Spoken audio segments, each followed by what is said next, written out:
Welcome back to इनर्जीबी tutorial. और आज हम देखने वाले यहाँ पे एक्सरसाइज इकोसिस्टम की। तो आज हमें यहाँ पे सिर्फ एक्सरसाइज विद आंसर यही नहीं देखना है, ये आंसर कैसे आया ये मैं आप सबको डिटेल में एक्सप्लेन करके देने वाली हूँ। यही तो न्यू ट्रिक है, यानी कि यही तो न्यू पार्ट है हमारे इस ट्यूटोरियल का। यस, चल let's see. So first question क्या दिया है, फिलिंग द ब्लैंक्स दिया है। Let's see. Air, water, mineral, soils are digest factors on an ecosystem. कौन से फैक्टर है? Yes, it's also the physical factors. Next, river, ponds, ocean are digest ecosystem. ये सब कौन सी इकोसिस्टम है? Obviously it's a aquatic ecosystem, क्योंकि ये पानी के अंदर है कि नहीं, पानी से रिलेटेड है इसलिए। Man is a digest in an ecosystem. तो मैन के यहाँ पे कंज्यूमर, कंज्यूमर यानी कि लेने वाला, जो सबसे लेता है, इसलिए ये क्या है? It's a consumer ecosystem. चलो अभी मैच द फॉलोइंग। यहाँ पे प्लांट्स है और यहाँ पे ecosystem they. Let's see. Cactus यहाँ पे किसके लिए आएगा? डेजर्ट, क्योंकि यहाँ पे कम पानी में आता है, इसलिए इसका आंसर आएगा 4। यहाँ पे एक्वेटिक प्लांट्स यानी ऑब्वियसली एक्वेटिक से रिलेटेड होगा, यानी इसका आंसर आएगा 3।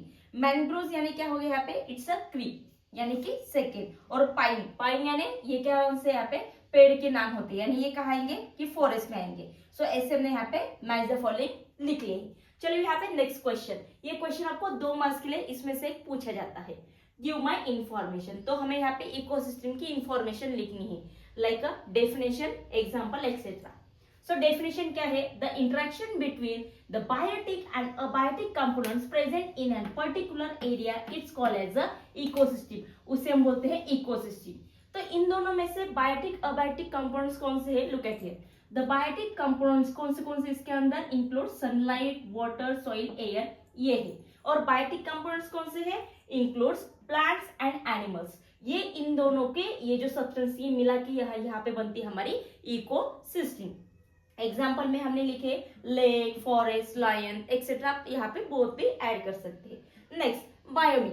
बायोमिन यहाँ पे क्या देखो, a biome is a very large ecosystem that comparison of the wide variety of vegetation and animal life. यानी सबसे बड़ी जो इकोसिस्टम है, ये इकोसिस्टम है हमारी बायोमिन, ये इकोसिस्टम है। देखो इसके अंदर कितने पार्ट है? They are classified into 3 parts. So यहाँ पे इनके 3 पार्ट्स दिए यहाँ पे। लेट्स सी वो पार्ट्स यहाँ पे देखते हैं। Third point is terrestrial, fresh water, marine. Okay, ये 3 पार्ट्स उसमें दिए हैं। Next, the identification of biomes is done on the basis on the vegetation cover constitution depth. यानी कि यहाँ पे जो वेजिटेबल्स इनके ऊपर जो कवर है, इस हिसाब से हम यहाँ पे पहचान सकते हैं कि बायोमेस कौन से दिए हैं। ठीक है, चलो अभी next, food web. So food web क्या होता है? यहाँ पे एक मैं आपको लाइन टू लाइन एक्सप्लेन करती हूँ। It is the network of many food chain. Yes, यानी जैसे कि फूड चेन हमें पता है, इसका यहाँ पे वेब दिया है। जैसे कि फॉर एग्जांपल मैं यहाँ पे आपको एक्सप्लेन करके बताती हूँ। मान लो कि आपको यहाँ पे रैबिट दिया है, रैबिट को खाने वाला स्नेक है, देन उसके बाद लायन है, ये खाएगा, टाइगर खाएगा, लेपर्ड खाएगा। ठीक है, ये बहुत सारे यहाँ पे एनिमल खा सकते हैं। इसको ये लेपर्ड है, लेपर्ड यहाँ पे ये टाइगर है, लायन है, लेपर्ड यहाँ पे इसको खा सकता है, इसको खा सकता है, यानी कि लेपर्ड को टाइगर है, लायन खा सकता है, या अनदर। यानी कि ऐसे यहाँ पे जो नेटवर्क बनता है उसे हम यहाँ पे फूड वेब बोलते हैं। सो इसमें बहुत सारे से चेन्स दे होते हैं। They are form by the देखो क्या दिया है, इंट्रिकेट फीडिंग द रिलेशनशिप। यानी वही जो मैंने बोला यहाँ पे कि ये एक दूसरे का यहाँ पे क्या है, रिलेशन से ये बनता है। Food chains are not a linear या straight in any ecosystem found in nature. यानी ऐसे स्ट्रेट में दिया है क्या? नहीं। जैसे फॉर एग्जांपल हमारा नेट होता है, ये इसको चिपका होता है, इसको वैसे यहाँ पे ये एनिमल इसको खा रहा है, ये इसको खा रहा है, यानी it's a complicated chain. They are quite intricate, यानी जो मैंने यही बोला वही complicated chain. A predictor, consumer, prairie, यानी जो कोई भी खाने वाला है प्रेरी को, but it is also run to become a prairie for another. यानी कि मान लो इसको खाने वाला ये, पर इसको भी खाने वाला दूसरा कोई होगा, यानी कि हर एक दूसरे को, दूसरा तीसरे को, तीसरा चौथे को, ऐसे खाने वाला अलग अलग से होते हैं। In any ecosystem, complex food web are formed by the interaction between the different biological compounds. Yes, यानी कि वहाँ के biological components कैसे है, उस हिसाब से वहाँ पे फूड वेब यानी कि यहाँ पे जो उनका नेटवर्क है ये फॉर्म होता है। ऐसे 2 मार्क्स का एक क्वेश्चन आ सकता है। लेट्स सी, फर्स्ट क्वेश्चन दिया है, plants in an ecosystem are called as a producer. Yes, इनको प्रोड्यूसर क्यों बोलते हैं? प्रोड्यूसर यानी कि जो कुछ भी यहाँ पे प्रोड्यूस करते हैं वो क्यों बोलते हैं? Because the plants in an ecosystem are referred to as producer because they produce their own food through the process of sunlight या the photosynthesis। यानी फोटोसिंथेसिस के यूज करके ये खुद का खाना खुद बनाते हैं, इसलिए। Next, all other living organism rely on plants to meet their nutritional needs and they're thus refer to as consumers, यानी कि ये खुद का खाना खुद बनाते और बाकी जो बच्चे कुछ living organism just like animals, ये सब इस पे ऊपर डिपेंड होते हैं, यानी कि न्यूट्रिएंट्स, फूड्स एक्सेट्रा जो भी कुछ है, तो उनको हम यहाँ पे कंज्यूमर्स बोलते हैं। ठीक है। Next, large dam destroy the ecosystem. बच्चों ये बहुत ही इंपॉर्टेंट क्वेश्चन, ये यहाँ पे मोस्ट ऑफली पूछा गया है 99%, इसको अच्छे से करके रखो। Large dam destroy the ecosystem, ये लार्ज डैम इकोसिस्टम क्यों डिस्ट्रॉय करते हैं? बिल्कुल इजी है। Large dams destroy the ecosystem because the construction of dams across the river leads the mass of deforestation। अगर यहाँ पे हमें कहीं बड़ा सा यहाँ पे डैम बनाना है तो कहाँ बनाएंगे हम? जहाँ पे फॉरेस्ट वाला रीजन है वही बनाएंगे, यानी वहाँ पे डिफोरेस्टेशन, यानी बहुत सारे यहाँ पे लकड़ियां यानी कि ट्री वगैरह काट के वहाँ पे हमें क्या करते हैं? लार्ज डैम्स बनाते हैं, which result in the loss of biodiversity. इसकी वजह से हमारी बहुत सारी बायोडाइवर्सिटी लॉस हो जाती है। Next, it leads to the wide scale loss of the flora and fauna of that area। flora means it's called as a plants, यानी उस जगह में जो भी कुछ प्लांट्स है, फूना यानी कि एनिमल्स है, तो ये एनिमल्स यहाँ पे खतरे में आ जाते हैं या वहां पे उनका नामो निशान मिट जाता है, यानी कि इसकी वजह से हमें यहाँ पे बायोडाइवर्सिटी में बहुत सारा यहाँ पे साइड इफेक्ट देखने को मिलता है। Next, rhinoceros were restored in Dudhwa forest, यानी इनको यहाँ पे देखो रिस्टोर क्यों करके रखा है? क्योंकि राइनोसोर यहाँ पे देखो, rhinoceros become extinct in the 20th century due to the unrelenting hunting in the Dudhwa forest. So rhinoceros या ऐसे बहुत सारे जो एनिमल्स है उनको हंटिंग की वजह से बहुत सारे एनिमल्स अभी यहाँ पे तो हमें दिखाई नहीं देते और कुछ बाकी, तो गवर्नमेंट ने यहाँ पे एक्शन ली कि एटलीस्ट जो बच्चे यहाँ पे उनको हम क्या करेंगे? यहाँ पे उनको प्रोटेक्ट करेंगे। सो वही यहाँ पे राइनोसोर के रिलेटेड उन्हें एक्शन ली है। However, they were again restored by the various measures the government took, यानी कि यहाँ पे इनको रिस्टोर किया है, गवर्नमेंट के अंडर उनको ऑब्जर्वेशन के लिए रखा है, यानी वहां पे कोई भी उनके ऊपर यहाँ पे हंटिंग नहीं कर सकता है। They were bred in captivity and then released into their natural habitats under the observation, यानी कि उनकी जो रिप्रोडक्शन यहाँ पे करते हैं, बिकॉज रिप्रोडक्शन की वजह से यहाँ पे इनकी क्या होती है कि जो संख्या बढ़ जाती है, और ये सब उनको यहाँ पे नेचुरल हैबिटेट्स वहां पे होता है, यानी कि जैसे वो जंगल में रहते हैं वैसे वहां पे होता है, पर अंडर ऑब्जर्वेशन होता है। और ऐसे यहाँ पे बहुत सारे जो प्लांट्स एनिमल्स है उनको ऊपर गवर्नमेंट ने ऐसे एक्शन ली है। सो इसमें से आपको ये तीनों में से एक क्वेश्चन आएगा, ये फिक्स है। ठीक है, चलो अभी यहाँ पे देखते हैं हमारा नेक्स्ट क्वेश्चन 5 का फर्स्ट क्वेश्चन देखते हैं। ये जो क्वेश्चन है ये हमें यहाँ पे 3 मार्क्स के लिए पूछे जाते हैं, 3 या मोस्ट ऑफली 4 मार्क्स के लिए पूछे जाते हैं। So let's see, first question is what are the effects of increase population on the ecosystem.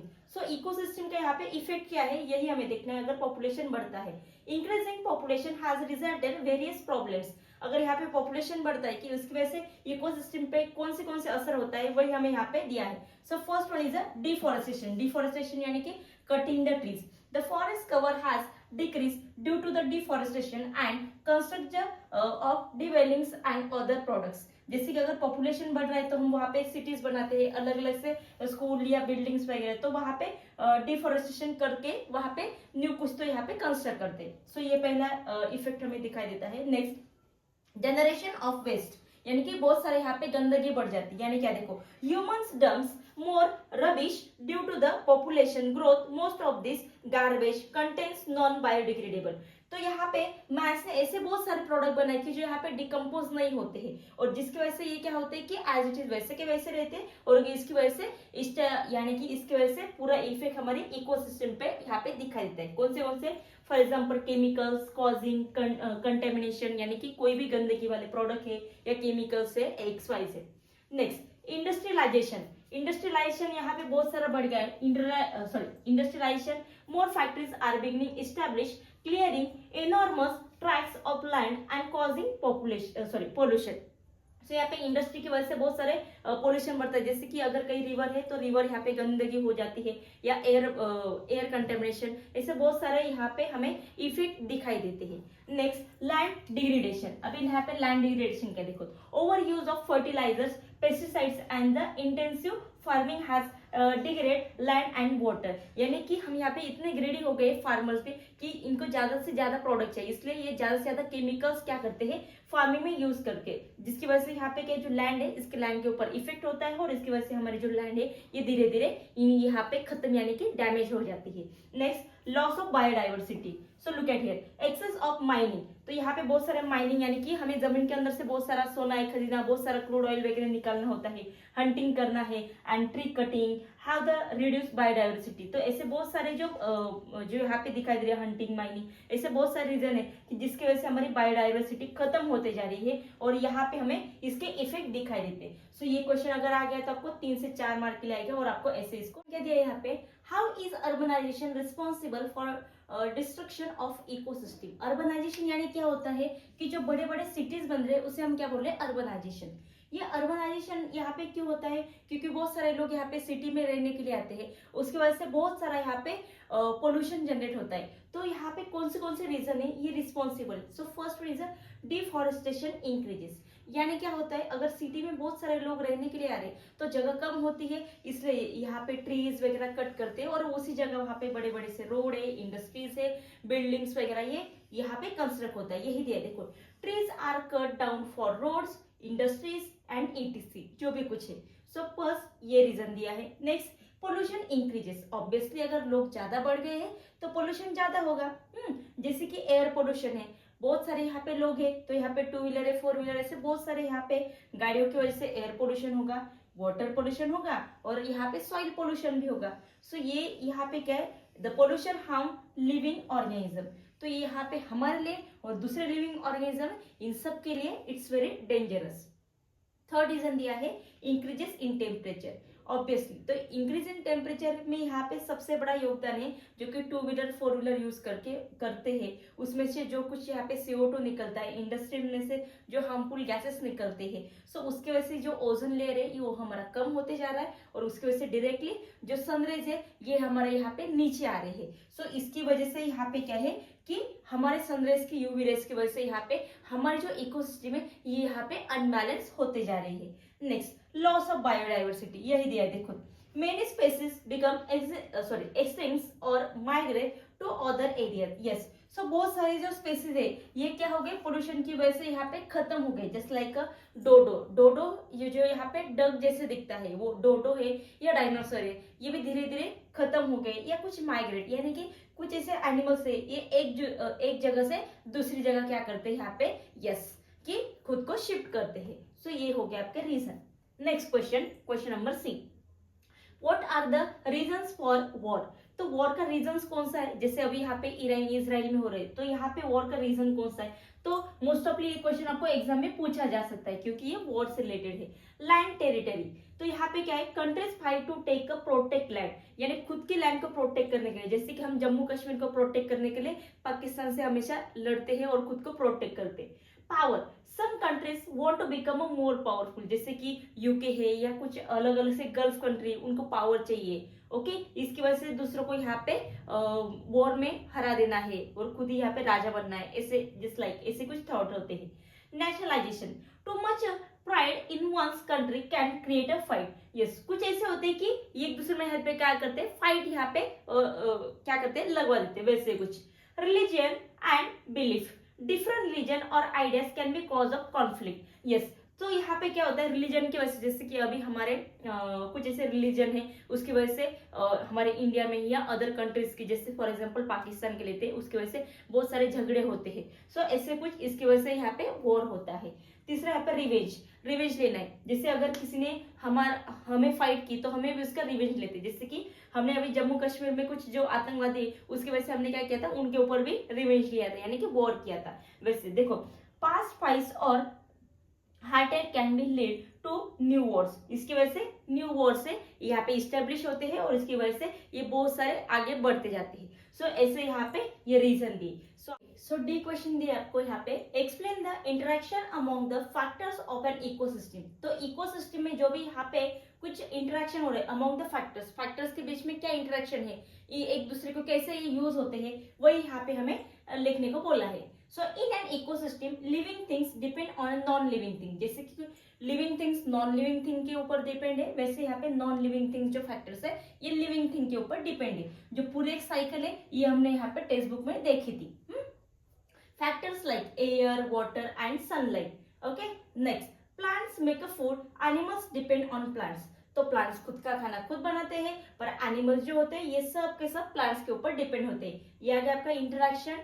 And another animals and the decomposers recycle the nutrients, यानी कि यहाँ पे जो प्लांट्स है ये प्लांट्स क्या है, खुद का खाना खुद बनाते हैं। ये आगे होते हैं यहाँ पे हर्बीवर होते हैं, यानी कि इन शॉर्टली एनिमल्स है। ये एनिमल्स की डेथ हो जाती है, डेथ होने के बाद जो भी यहाँ पे न्यूट्रिएंट्स है, सॉइल न्यूट्रिएंट्स है, कुछ भी यहाँ पे सॉइल में मिक्स होता है और ये डायरेक्टली मिलता है हमारे प्लांट को। यानी कि इन शॉर्टली कि non living thing, living thing, ये एक दूसरे के ऊपर, यानी कि इनके जो फैक्टर्स है ये इंटरेक्शन होते हैं, एक दूसरे के ऊपर डिपेंड होते हैं, यही यहाँ पे बोला है।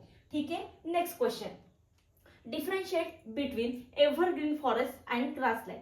ठीक है, सो यहाँ पे ये 2 मार्क्स के लिए अगर आ गया तो आपको यहाँ पे 4 पॉइंट्स इसके लिखने। So first one is evergreen, यानी कि नाम में दिया है, देखो heavy rainfall through out the years. Obviously green है, यानी कि वहां पे हमेशा बारिश होती रहती है।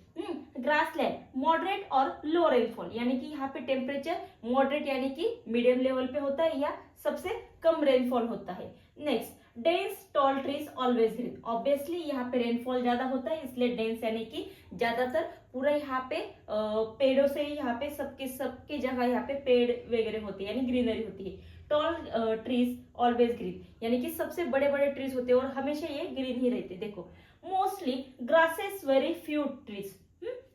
तो यहाँ पे जहाँ पे बारिश कम होती है वहां पे सबसे ज्यादा ग्रास होता है और सबसे कम यहाँ पे ट्रीज हमें दिखाई देते हैं। Next, hot and wet climate. Yes, यहाँ पे बारिश ज्यादा होती है इसलिए पे हॉट होता है और थोड़ा यहाँ पे वेट क्लाइमेट होता है, यानी ज्यादा हमें गर्मी नहीं यहाँ पे हमें सहन करनी पड़ती है। नेक्स्ट, ड्राई और सीजनेबल क्लाइमेट, यानी यहाँ पे हमेशा ड्राई होता है या सीजनेबल क्लाइमेट, यानी जिस हिसाब से यहाँ पे चेंज होता है क्लाइमेट इस हिसाब से हमें यहाँ पे देखने को मिलता है, पर यहाँ पे हमेशा हरा भरा ही होता है।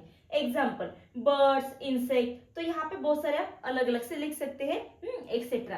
तो यहाँ पे ग्रासलैंड में कौन होता है, डियर, लॉयन, जेब्रा। जो यहाँ पे घास खाते हैं वो एनिमल्स होते हैं और उनको खाने वाले वाइल्ड एनिमल्स, तो यहाँ पे ये ज्यादातर पाए जाते हैं। सो अगर ये आ गया तो आपको 2 या 3 मार्क्स के आ गए तो आप इतना ही लिखा तो भी इतना यहाँ पे सफिशिएंट है। ठीक है, चलो तो लास्ट क्वेश्चन क्या दिया है, describe the following pictures. So 2 pictures दे, उसमें से एक पिक्चर सबको फिक्स आ सकता है 3 मार्क्स के लिए। सो फर्स्ट पिक्चर किसका दिया है, picture first shows a desert. बिल्कुल इजी क्वेश्चन है, पिक्चर को अच्छे से देखना है और उसको सिर्फ हमें एक्सप्लेन करना है। So first part is, it is very hot and dry and the sun is shining brightly. Yes, obviously वहां पे हॉटेस्ट पार्ट है और यहाँ पे सन शाइनिंग ज्यादातर ब्राइटली है। There is a very little water, कि वहां पे स्कैरसिटी होती है वाटर की, यानी वाटर कम होता है। We can see the camels which are adopted to live in a desert. तो वहां पे सबसे ज्यादा एनिमल्स में पाया जाता है यहाँ पे कैमल्स, कि जो यहाँ पे हमेशा ह्यूमन की हेल्प करते हैं। Plants like the cactus and few palm trees grow here as they need a less water. तो यहाँ पे ऐसे प्लांट्स होते हैं कि जिनको यहाँ पे पानी कम लगता है, जैसे कि थ्रोन्स वाले कैक्टस है, एलोवेरा है, तो ऐसे आप यहाँ पे इंक्लूड कर सकते हैं। Only a few plants and animals can survive in this harsh condition. Yes, इतनी यहाँ पे तेज धूप में सिर्फ कुछ ही ऐसे एनिमल्स है, कुछ ऐसे प्लांट्स है कि जो इसको अडेप्ट करते हैं और वही यहाँ पे रह सकते हैं। तो आप यहाँ पे एग्जांपल लिख सकते हैं कौन से प्लांट्स और एनिमल्स है। Look at here, next picture, this picture show the forest with a pond और रिवर। तो वहां पे पॉन्ड या रिवर दिया है। There is a plenty of water and greenery. तो वहां जहां पानी है वहां पे ग्रीनरी होती है। We can see animals like a tiger and deer and birds flying in the sky. तो वहां पे हमें टाइगर दिखाई दे रहा है, डियर, और जो बर्ड्स यहाँ पे क्या हो रहे, यस, हवा में उड़ रहे। Many plants and trees grow here, और उसके साइड में बहुत सारे प्लांट्स हमें दिखाई दे रहे हैं। This ecosystem support many living organisms because water, food and shelter are available. तो यहाँ पे इकोसिस्टम सपोर्ट करती है मेनी ऑर्गेनिज्म, जैसे कि बिकॉज ऑफ वाटर, फूड और शेल्टर, ये तीनों यहाँ पे लिविंग ऑर्गेनिज्म के लिए बहुत ही मस्त या बहुत ही इंपॉर्टेंट है। सो इसमें से आपको एक क्वेश्चन 3 मार्क्स के लिए आएगा, तो आप अच्छे से इसको पिक्चर देख के इसको लिख सकते हैं। सो आज के लिए हम यही रुकते हैं। तो आज के वीडियो हमें कैसे लगा ये हमें कमेंट में जरूर बताना है, क्योंकि ये हमारे नई यहाँ पे कोशिश है कि हम यहाँ पे सिर्फ एक्सरसाइज नहीं देखने वाले कि एक्सरसाइज के आंसर में ये कैसे आए ये भी मैं आपको एक्सप्लेन करके देने वाली। ओके, सो वीडियो कैसे लगा है ये आपको लाइक और कमेंट में हमें जरूर बताना है।